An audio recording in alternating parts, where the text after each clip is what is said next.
Everyone, Josh Smith, GotToBeMobile.com. I'm here checking out the MyCharge Hub Turbo. This is a $100 device and it has everything that you need. Has a plug built in, so you can always charge up. You don't have to go hunt for a cable to plug this in.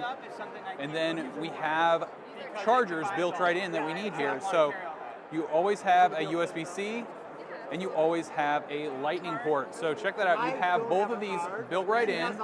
And what's amazing about this is capable of fast charging. So you're getting that full 18 watt. So normally if you were going to get that kind of charging, you're going to spend a lot of money because you're going to need to buy a cable adapter. You're going to need to buy a USB-C cable, or you're going to need to buy a USB-C to lightning cable. So you're going to spend a ton of money buying accessories. But here, the Hub Turbo from MyCharge is $100 and it has everything you need. It's drop dead simple. Plug that right in. You can start charging up, and then when you need to use it, you simply pull this back, and then you plug your phone in, hit the power button, turn it on, and you're good to go. So this is also really light, has a nice premium look and feel to it.